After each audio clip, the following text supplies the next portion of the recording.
I actually got really into bamboo, got a real understanding of what bamboo's about, and this is actually bioclimatic architecture. So if you actually stand in the middle here, and in the heat of the summer, you can actually feel a different airflow because the bioclimatic architecture actually moves the air around. It's shaped like a leaf from the top. Bamboo is actually a grass. This is what people don't actually realize, and there's actually a proverb of like a Buddhist mantra where bamboo takes so many years from a seed to grow, and then when it comes out of the ground, you're watering it for years and years and years, and when it comes out of the ground, it finally is one of the fastest growing things on the planet. Being a grass, it grows like grass essentially. So it's one of those materials I feel is completely underutilized, especially in the tropics, in this part of the world. We're walking towards an area which is kind of the first pass through of KAN. It has, it is to mimic the tree house. So when I first started developing KAN, I really wanted to feel like a tree house, like you're staying in the treetops of the jungle. One of the most famous, one of my favorite trees in this part of the world is a tree that they call the saber. So these roots made of bamboo are to mimic the saber tree. The saber tree actually, to the Mayans, is a very, very special tree that connects the underworld to the 7 layers of heaven, and because it kind of spreads its branches out like layers. It also has these enormous roots that go in and out of the ground. It's an absolutely beautiful tree, really, really spectacular.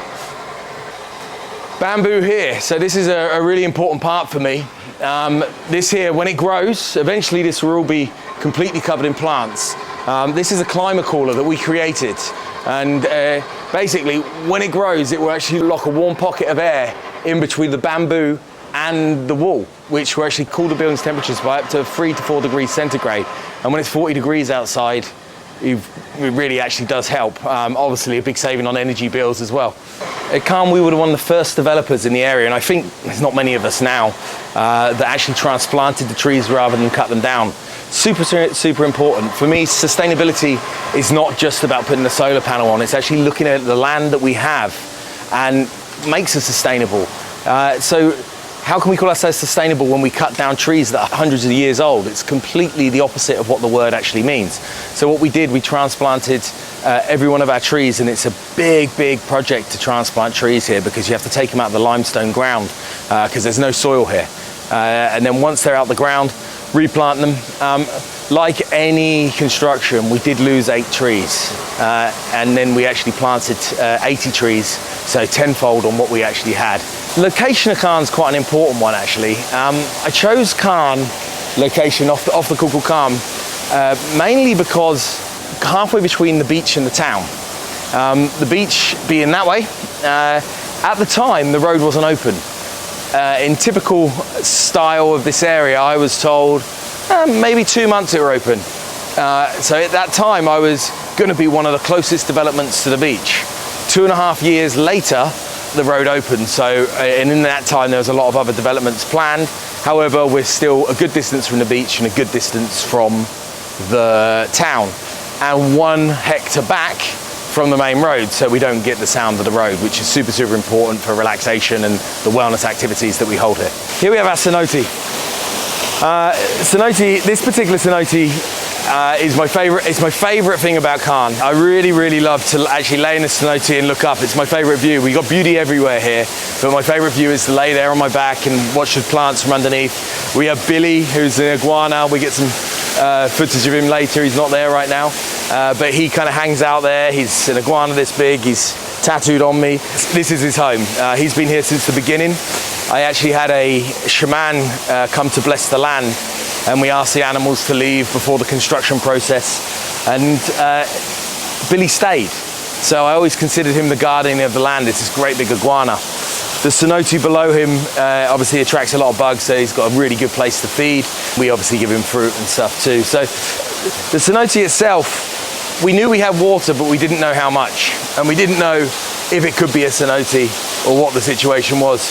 But when we actually broke through the well, the excavators nearly fell through. It was quite an interesting thing because we didn't know the hole was going to be that big. But lo and behold, we struck gold, and we've got a beautiful cenote that was turned into a well by previous locals. So this area here, I love this area. This is again one of my favorite spaces. sit here, have an amazing cocktail, watch the cenote and watch the world go by. We have a family of toucans that live here, and this tree here they love to feed on. Really, really love to feed on this tree. So it's really nice to sit here and watch the toucans fly in and out. And then at night we have these amazing bats. It's like a bat show here. It's incredible.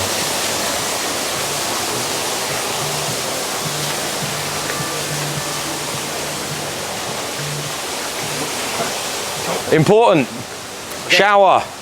Please shower before you use all cenotes in Tulum. Sunscreens and insect repellents is having on the cenotes because of the high tourism is really, really tough on the cenote system. So please, please, please always remember to shower before you get into the cenotes because it's a freshwater aquifer, the largest in the world. Let's look after it.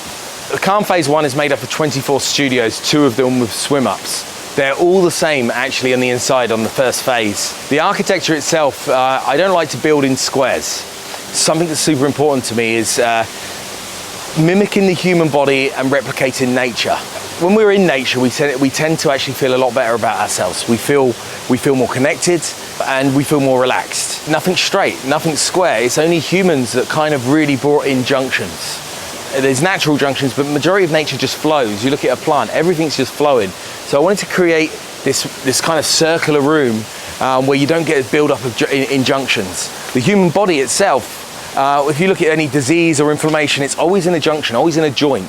So I wanted to kind of bring that into my architecture where we kind of remove that and to see how the energy flows. And I don't know if any of these listeners have actually stayed in a round room. It's so much nicer. You sleep so much better in a round room than you do in a square box room. There's something about it.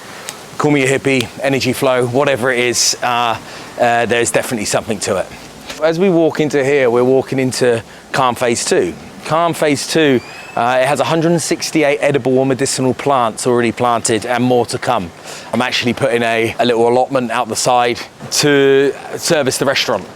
Something that we don't do right now. There's just more for decoration and guests. If there's bananas hanging or mangoes hanging, we also just give them to our guests right now. So, but yeah, we would like to have a little allotment. We got land over the side to do that, to service our restaurant, which is a project that I'll be doing very shortly. This area here, the centerpiece of KAN. I love this. I've had some of the most spectacular events here. Spent some amazing nights with some amazing artists. Tulum is rightly or wrongly known for the big party scene. It brings some amazing things and brings some amazing artists, but it also brings the problems that we don't like to see. But what I wanted to do here was actually bring real music, real musicians, real art. And I've been lucky enough to actually attract some really wonderful musicians and artists where we've had some incredible nights. Anyone from Scott Page, who was a session musician for Pink Floyd, Toto and Supertramp, to Eduardo Castillo, who is an incredible artist and brings these session musicians which will just completely blow your mind, to local artists, a girl called Lorena who we support very much, a lady called Pascal who's just incredible, with this enchanting voice that kind of just changes everything, and it's something you'll only feel and see in Tulum. And then we had No Borders for Lovers, which is kind of opera meets theatrical experience meets this Spanish guitar. Martin, who is just the best guitarist I've ever seen in my life, playing down here, and the natural acoustics of the amphitheater. Every artist that's played said it just blows their mind how good the sound is just by being dug into the ground. Ancestors knew something about building amphitheaters, natural amphitheaters, and it is really simple to just dig down and just to get the most amazing acoustics. We've actually got several different unit types here. We have 2-bedroom swim-ups, 2-bedroom penthouses where they have the beautiful roof garden with the pool, the swim-ups on the ground floor. They have, I'll take you around to one actually. It's a good view from here.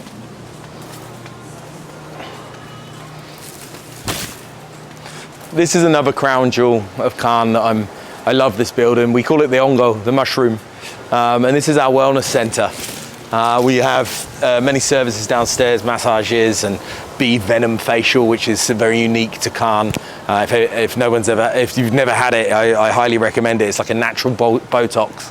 But not only that, it's this most incredible meditation that they put you through. This particular building, I'm a huge fan of. I love the Hobbiton style door as we go in. We always take our shoes off when we come into the wellness center because the energy's clean and air-conditioned yoga, air-conditioned sound healing. Sounds like a little deal, but there was so much open air stuff in Tulum. The mosquitoes getting you at night. It's when you start to do evening stuff or early morning stuff. But again, I love this space. I love the curves. You can probably hear how the room echoes slightly, so it's incredible for sound healing. Downstairs, we have the showers and places to get changed on this side. And then on that side, we have this massage suite, which is really, really beautiful. We have several different types of massage. I'm going up. So this is our open air yoga studio. I call it like open air yoga. It's not just yoga. We have salsa, we have bachata. We've had every different type of dance you can imagine in here, plus yoga, plus the different types of meditation. We also hold Muay Thai classes. We've held and hold Tai Chi. So yeah, many different things in here. Which makes us really different to anyone else in Tulum. I mean, I know there's a lot of people that are offering wellness services, but it's this location. I mean, look out how many places that you get where you're actually surrounded in the true jungle, not just a few plants that are planted, you know, really preserved, really, really well.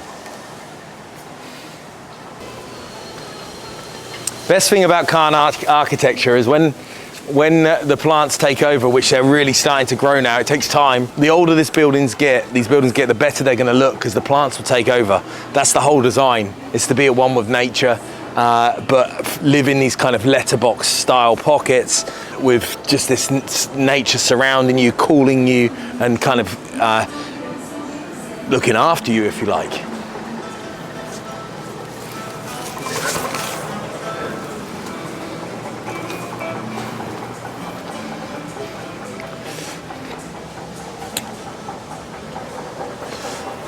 As a big eater, it's one of my favorite things about KAN is my restaurant, Mot Mot.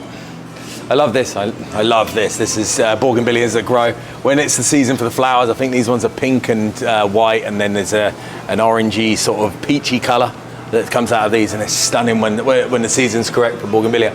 But yeah, here we are entering the restaurant. At the front here, we have the coffee bar where we serve coffees. These are the best cookies in Tulum. They're amazing. You can be on camera. Come on, stand up.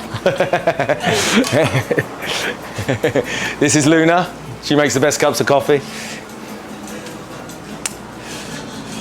We serve all the normal favorites with the smoothies and innocent mixology. One of my favorite words since I gave up alcohol. But yeah, some amazing mixology there. That they put together every morning from 7:30 till 10 p.m. So this is Mot Mot, a restaurant. So Mot Mot's an authentic Mexican restaurant, high-end Mexican restaurant, but it also has this fusion with many other countries, and it has this real delicate touch to Asian cuisine, which is really, really special to combine the two. I recommend anyone to come and try it. It's our dinner menu is phenomenal, and I recommend one dish in particular, which I send to competition all day long, and that's the tuna crudo. It's just phenomenal. So one thing about Mot Mot, we always have different artists. Every 3 months I change the art. This is a rolling art gallery. This particular artist is an artist called Chris.